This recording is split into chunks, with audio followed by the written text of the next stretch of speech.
I never realized how complex it is to get people to constantly drive results. And it's something that I'm continually learning.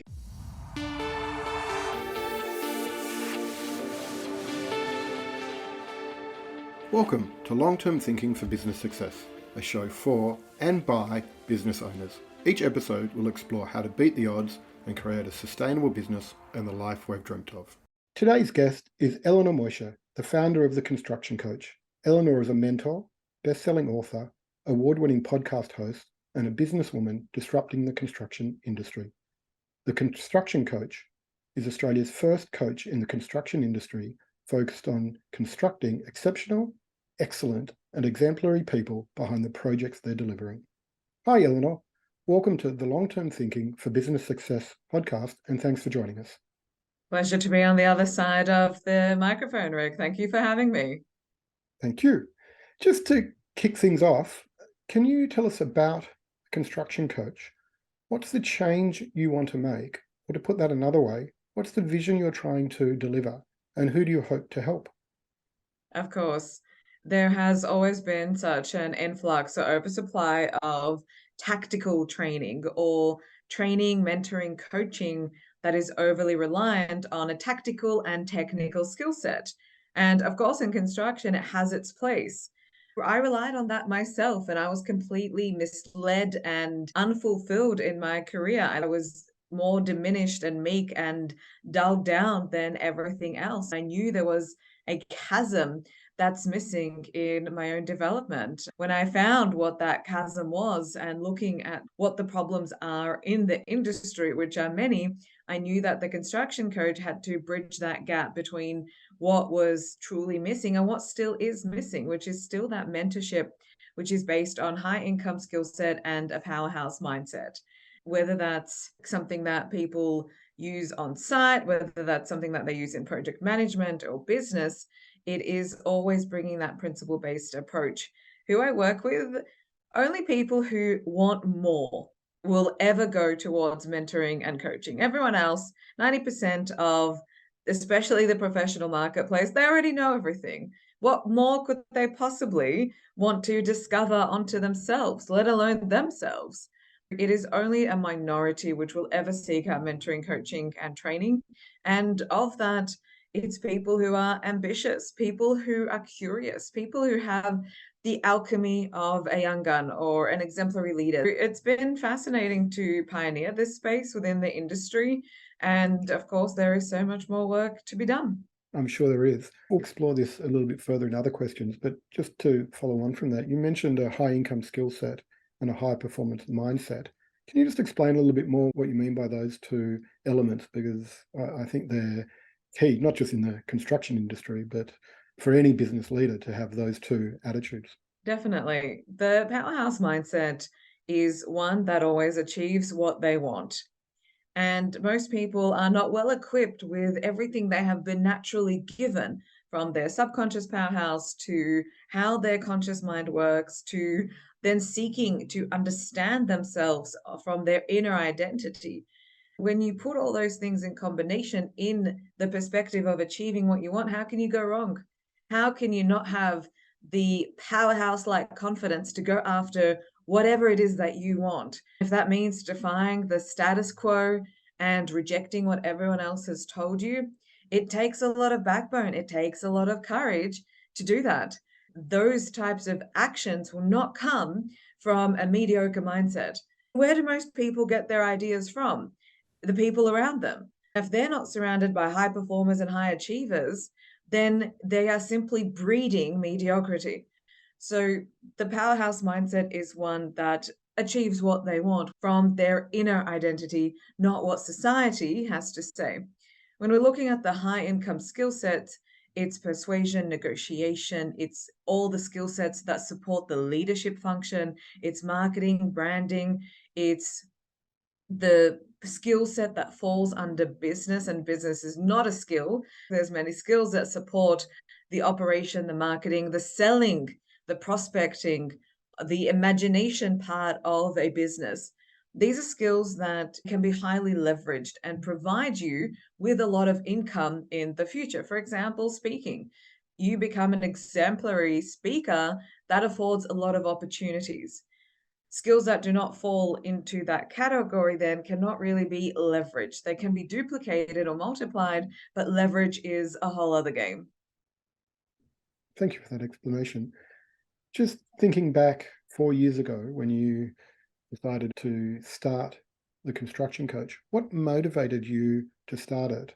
And specifically, what did you identify or see within the construction industry that enabled the opportunity to establish your business? Great question. There were a few lead ups to the path. Number one was when I graduated from my master's, I started tutoring in construction because I had to do more. All of a sudden, I had a gaping chasm of time, and simply doing one thing, which was going to work and coming home, was not satisfactory. The conversations for tutoring always turned into a career-based question. And even back then, people looked and said, you have a great career. How do I do it? And I started thinking, if one person has that question and I had that question, many more people had the question. And I didn't do anything with it straight away. Later on, the tutoring platform where I was on, it dried up my pipeline and that dried up my cash flow. Hang on. If I'm at the behest of another platform, then that also controls my income. In parallel to that, I started conceiving my own vision. It didn't make sense to me that becoming a project manager by the age of 30 would be it. How was that the pinnacle? Where I couldn't even tell someone why I wanted to become it or work as that. It's not even become, it's not my whole identity. And my vision, I started getting fragments, but then what happened? I would put it in a box, but then it kept on getting greater and greater. And the more that I looked at my vision, I realized that where I was and where I was heading was immensely incorrect to what my vision was saying. My vision said author, speaker, mentor, international career, and the corporate career was not going to afford me that. The third aspect, which led me to having full conviction to pursue my own vision, was I was working on an extremely toxic project, toxic culture, toxic people. It did not make sense that I would replay this day for 40 years working with mediocre managers and not being in control anymore of my career. I let the steering wheel go, and all of a sudden I was faced with political plays and double standards. I remember a morning, which in Melbourne, very grey, very dull, very uninspiring. I was standing in the site shed looking out the windows and it had bars on it and it just felt like a mental prison. Those three things, they all felt they were happening in parallel. I was thinking, I need to get myself out of this scenario. This can't be it. I have this vision. It's not going to happen in corporate. I don't have an interest of being a traditional entrepreneur. It was 11 o'clock at night. I had the download, the construction coach. I was up till 5 a.m. the next morning, figuring out domains and ABNs, all these things that you do when you want to start something. Within a month, I was umming and ahhing, but I launched a website. It started off as just a blog, and it has turned since into a podcast, into masterminds, books, awards, training, collaborations, more than just a blog, which I started off with. To answer the second half of your question, is that people in the industry fundamentally are being told to sit in boxes. This is the status quo. You are not to construct your career on your own terms. All the training that I do really falls under enabling people to live from the inside out, not from the outside in.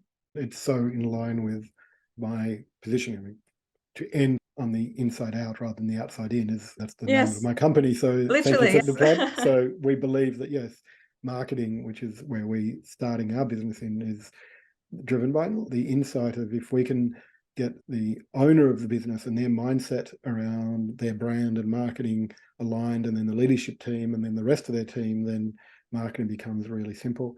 And as a parent, I'm continually trying to drive my children not to think about going to university to start a traditional career, go and get a job and follow that path, but look for different opportunities and different ways to find their path and challenge the status quo. So Thank you for that. It's so great. And I love the drive that it's come out of your own frustrations in the industry. Like many entrepreneurs, that's what drives us to or find the germ of an idea that we can then hopefully build out.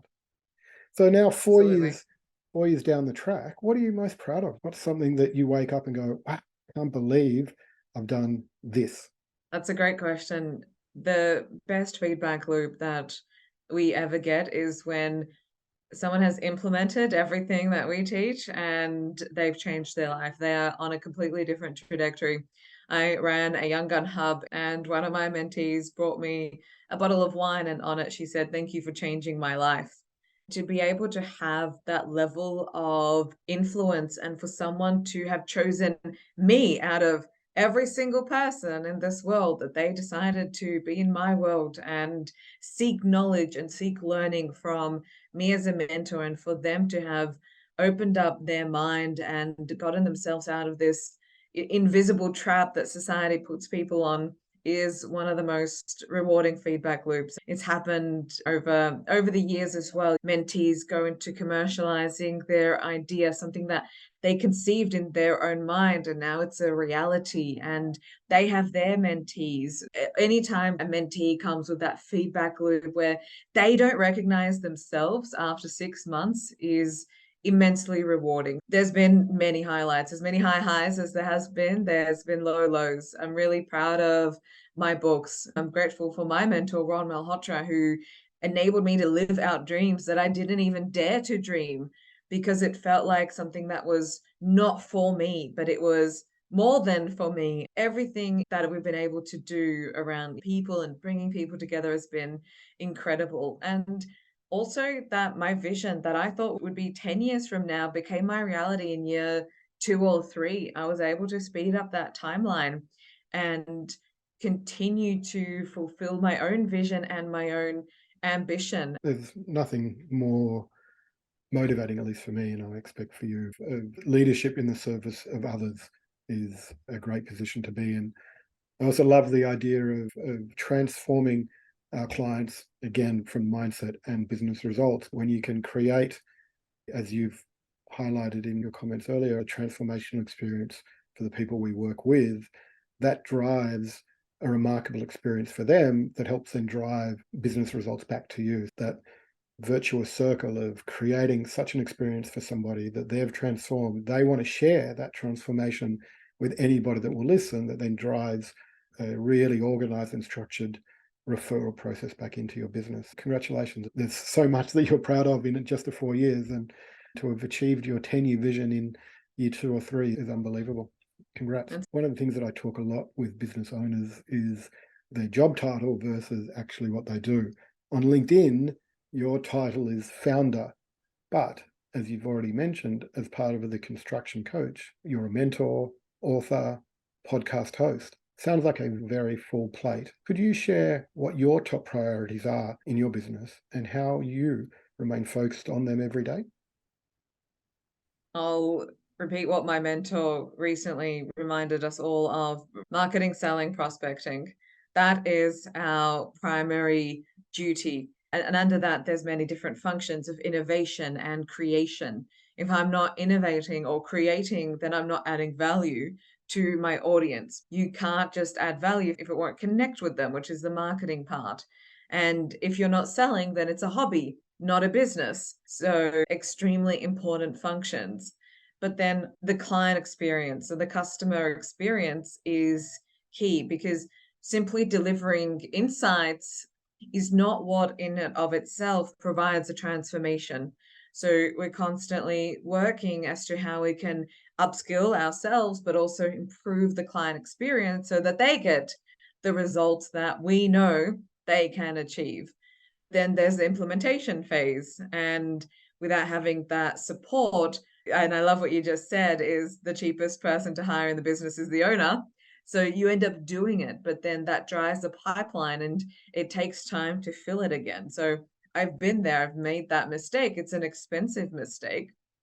Without focusing on those three aspects first in any business, you can't survive. It's not just about surviving, actually, it's about thriving. It's about living in accordance with your values, having the life and lifestyle that you wanted from the business and why you started as well. Can we just drill a little bit deeper? And I'm fishing for some practical tips for the listener. How do you structure your day or your week, if it's not a day, to make sure you're spending some time on an aspect or all of those three aspects of what you are trying to do to make sure you continue to, as you say, not just survive, thrive? My morning is first for me, whether that's the morning routine, that's journaling, that's exercise, that's feeding the mind, body, and soul first, because it's the easiest thing to do, but because it's so easy to do, as my mentor says, then it's also easy not to do. So that has to come first. That morning time is such a luxury because if I'm not operating at full capacity, if I haven't poured in, then there's nothing to pour out.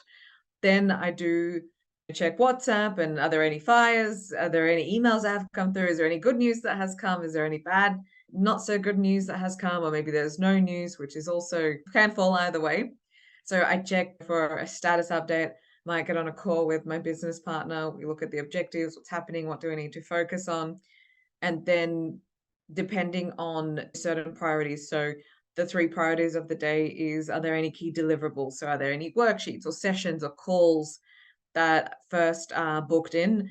They have to happen. So do I have to plan for anything, prepare anything? Then I set different targets for how many, if it's connections, how many outreach messages have to go in. Then also working on long-term projects. If I'm working on a long-term project, I have to move it. They're not going to move themselves. So always looking at what are the priorities on these key projects. And then if there are any team meetings, what needs to happen around that as well. Very disciplined now around there's certain targets. And if those targets are not put in the funnel in the first instance, nothing's going to come out the other end. I know my conversion rates, I know the metrics. So very good with targets. And I do it in the most traditional way, pen on paper, marking off what I've done, what I haven't, and I do not like seeing outstanding in red as well. The average day, that's what it looks like. My morning routine is very similar with you, and I do lots of exercise and mental health stuff as well.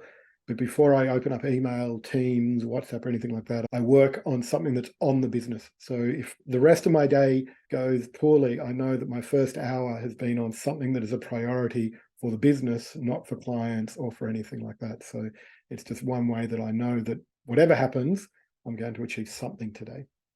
You've shared with me previously and publicly on your podcast and writings how your business has evolved and the challenges that you've faced in your career. And I'm sure some of those challenges have fueled your inspiration to create the Construction Coach. Would you be willing to share some of your personal story and some of the changes you've made that have been most impactful in helping you achieve your success?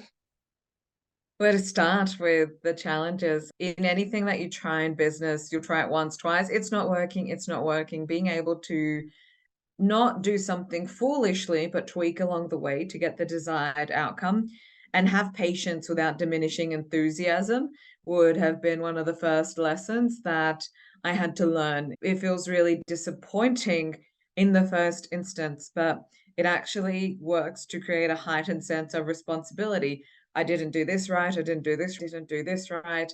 So it's falling in love with iteration, and that's not something that necessarily happens in a professional world where things are very task orientated, tick box type of work. In entrepreneurship, it's constant iteration because no one pays you if you don't iterate and you don't improve your own product, your own service offering.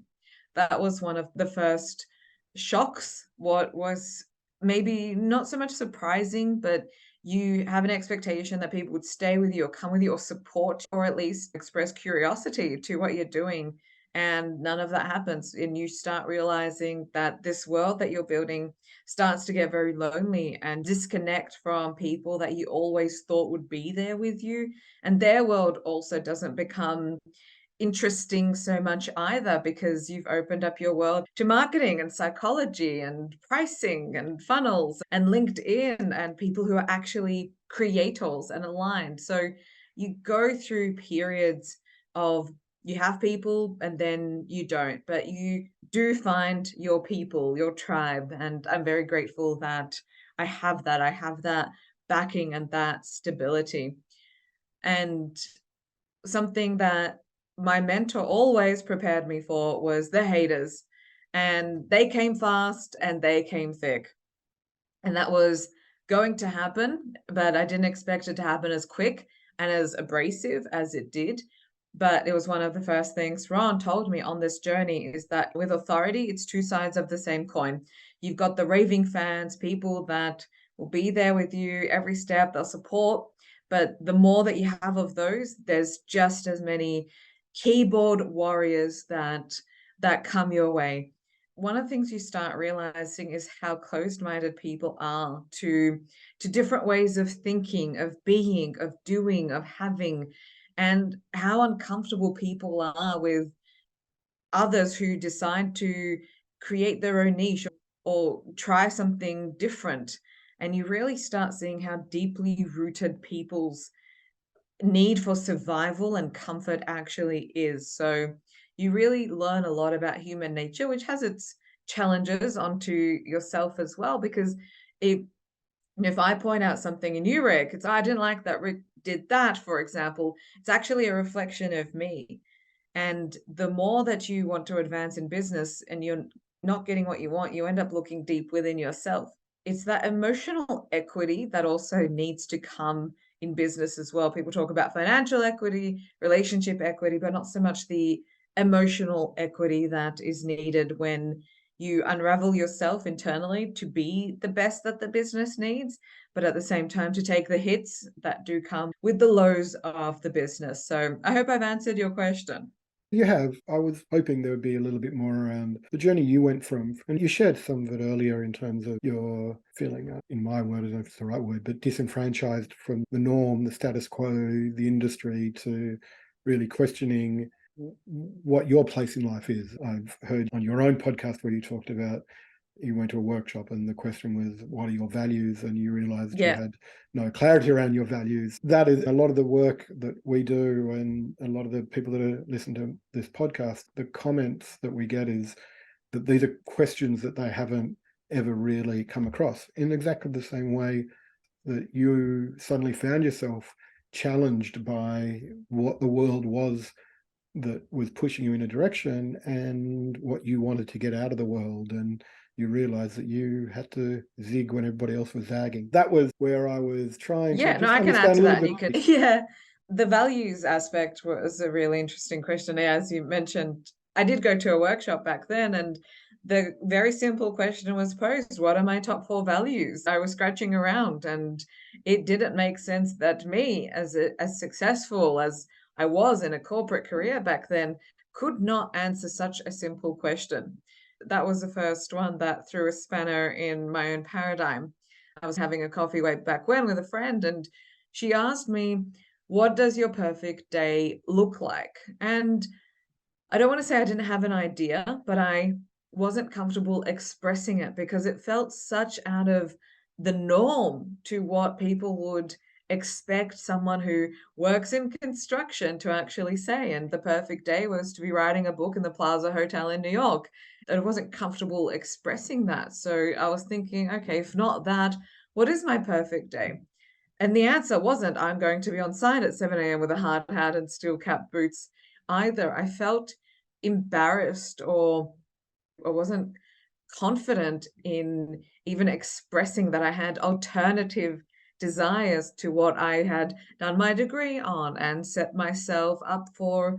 It was also meetings with people would ask me at work, oh, where would you like to go? And instead of providing a, let's say, a pathway, it was a job title like a senior contract administrator. Why do I have to reduce the entirety of my being into one title just to enable other people to make sense of me? It didn't make sense. And at the same time, it was just maybe induced by the project, but just a diminishing rate of enthusiasm and desire to want to be frontline in construction. I did consider I'll try different opportunities, try different things, but there was nothing that could withstand the roar of the vision once it was something that I could see so clearly.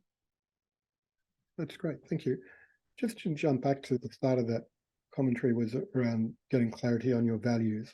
Once you became clear of your four values, I think you said four, and it'd be great if you could share what they are. But how did clarifying them for you personally help you? And then how has that helped you develop your business? Why is it important, if I ask the question the other way, from your perspective, why is it important for a business owner to be clear about their values and the values of their organization? Where is the baseline? Where are you operating from? And honesty, integrity, trust, they're all hygiene factors. If someone's in business and not even upholding the minimum standard, then don't expect pats on the back or A players to come into the business. And it's not to say that every business is a high performer or every business values fun, that it's not that there needs to be a unanimous approach to values. If the business itself is not a reflection of the owner, they're not going to be able to attract people who are also value aligned. You won't be getting the best out of an A player who's a work hard, play hard, wants to make money mentality in a culture that is based on fun and family, for example. It's not to say that one is better or worse, it's just different. So if a business owner isn't able to accurately inform the market what they stand for, what they value, and what they don't, they're not going to be attracting the right people. As a business owner, make really good decisions in any arena, people, leadership, operations, marketing, branding, without being able to tie everything back to the value and also reflect the behavior that the value stands for as well. I agree. The interesting perspective of values that we work from and with our clients on is that values are observed, not told. We've all worked or been in environments where the values are stuck on the wall, and then you see somebody in the business actually behaving in contra to those values, and then you get a very clear understanding of actually what the values are. So that's why we talk about that they're observed. So it doesn't matter what you tell, people will behave based on how they see and what they do. So we're very much focused, as you mentioned, on the behaviors that demonstrate a value. Yes, we do have a value of always honest, but it's the definition of how we do that is that we're honest with ourselves before we're honest with others. And we're open to having difficult conversations because of the value that creates in the relationship and the quality of work. And we're really focused as a team of trying to live our values and talk about our values as behaviors, not just things on the wall. Behaviors always become the undoing, and that informs reputation. And no marketing campaign can mask a rubbish reputation. Correct. Before we end this part of the discussion, in terms of what are your values and how do you live them with you and your team every day? My personal number one value is freedom. Once I was very clear on that, it didn't make sense to work for someone else because what was I free to do? I had to ask to take a day off. I had to prove that I had a cold. I was not able to work in accordance with my natural cycle. I had to be in a fixed position in order to do it. It was not in alignment with that value. And also not being in full expression of myself. You can't be 100% of who you are in corporate. The highest you can actually go is 80%. And to be lesser than, because of that would make other people uncomfortable, was not in alignment with my value. The next one is wealth. There was only so much that a corporate salary would be able to afford when it comes to wealth. It is a cap that we've made an agreement that I will give you X amount of hours and you will give me this, and it's going to last for 365 days, and that's it. So only in business can you remove the ceiling. I know my natural wiring and what is important to me, and there are other values that support all of those. When you're clear on them, you can start making really good decisions for yourself. Great. Thank you for that.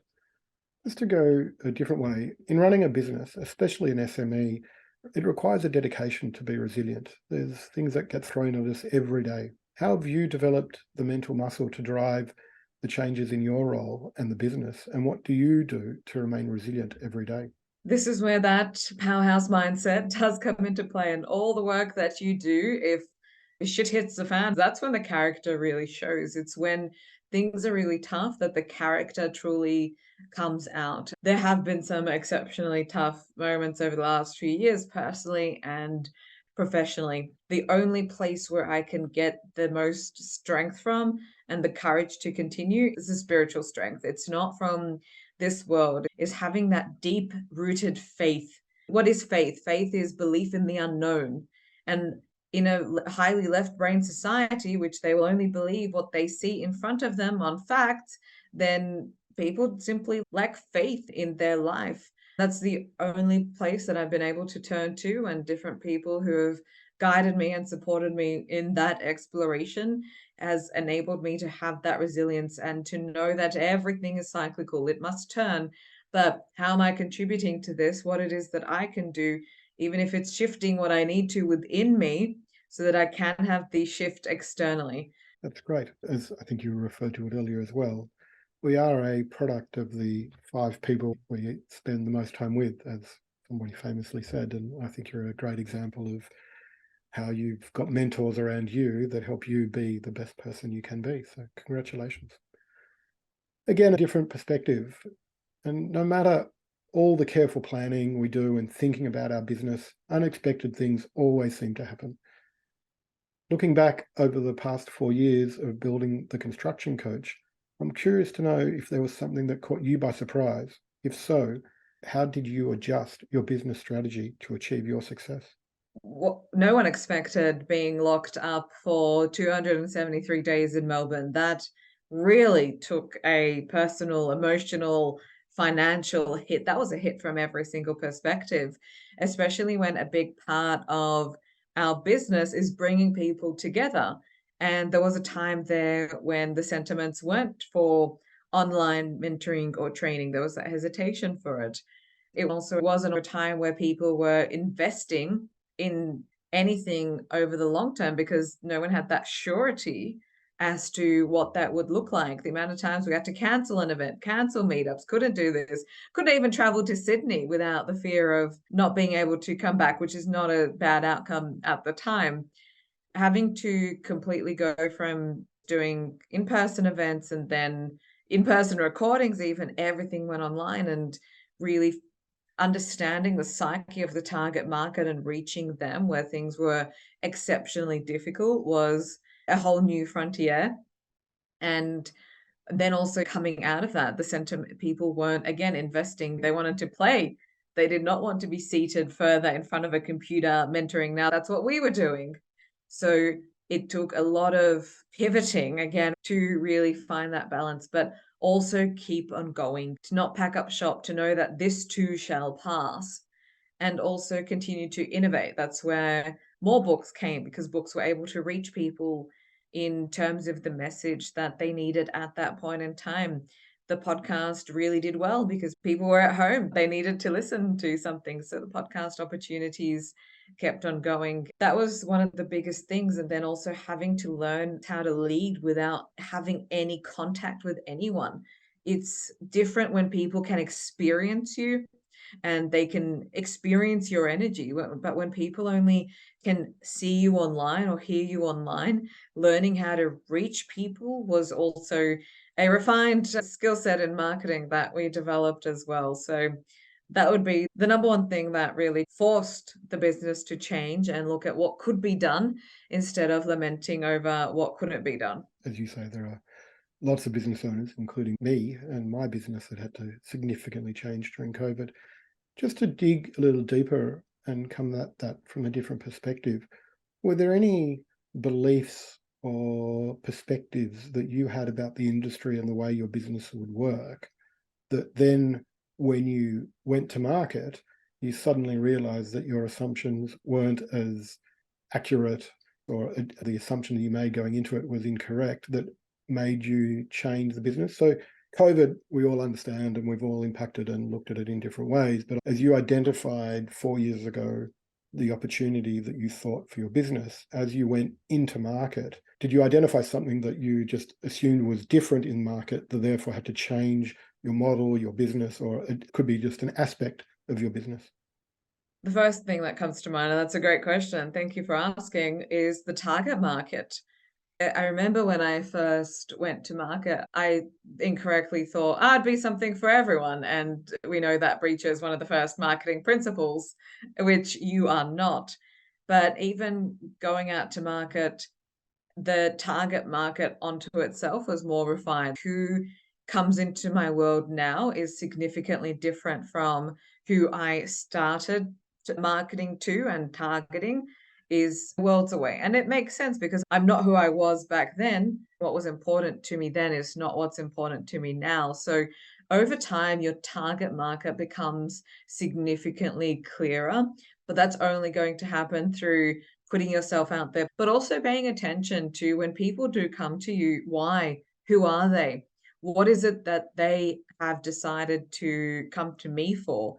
Because it can be very easy to fall in love with your own product and how you've already packaged something or structured something. So being able to cut up a program, put it back together in many different ways has been a big part of it as well. My entry level program, I reiterated it around 15 times just based on what was coming through, what was needed. And it was simply necessary. So I think the most eye-opening experience to me has been around target market, who I thought would, and also fans, like who I thought would be the fans has been the opposite, who I didn't think.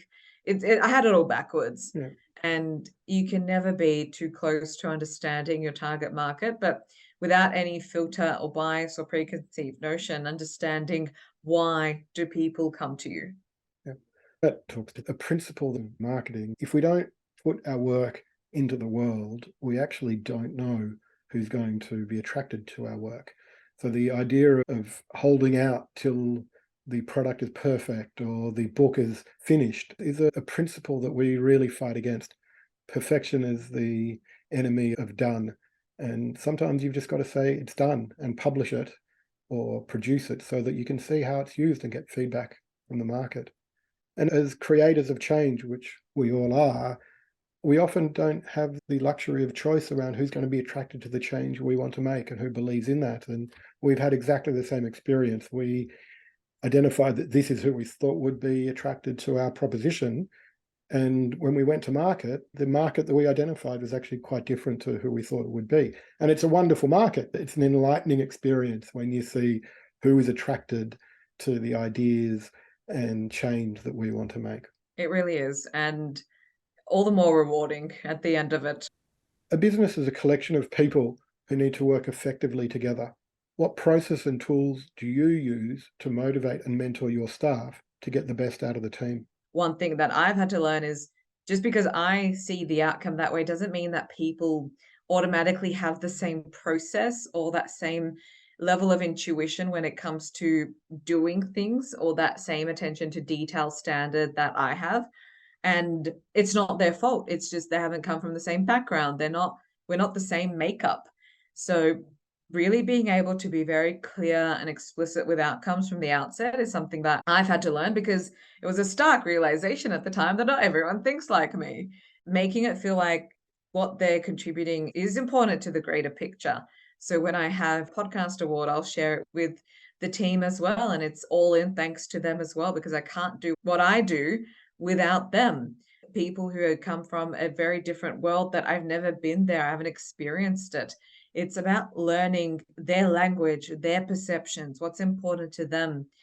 If someone doesn't tell you that's what they do, then you'd think they were giving you offense, but it's not. It's simply a norm in the practice there.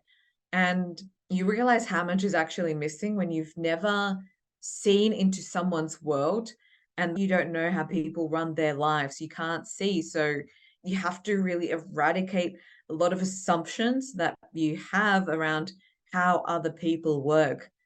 And creating those touch points and high visibility is just as important. I never realized how complex it is to get people to constantly drive results as well. And it's something that I'm continually learning as well.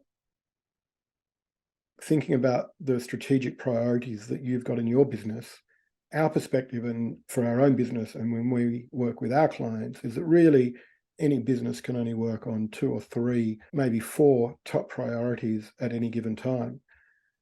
Given where you are in your business and the next horizon that you're targeting for, what are a couple of the priorities or strategic initiatives that you're working on today, and what do you hope that they will deliver back to the business?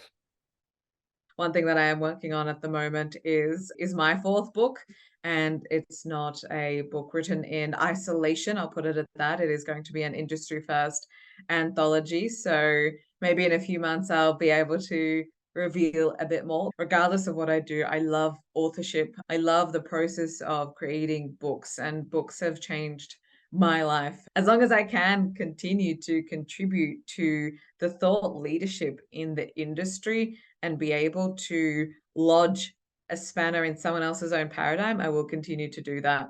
Constructing You is my podcast, is on a global mission to interview an exemplary leader, industry titan, or young gun from every country in the world. I may not get to some, of course, but I'm going to try. The mission being is that no matter where you are, you can become the exemplary, excellent, and exceptional person behind the project, because you're not a product of your circumstance.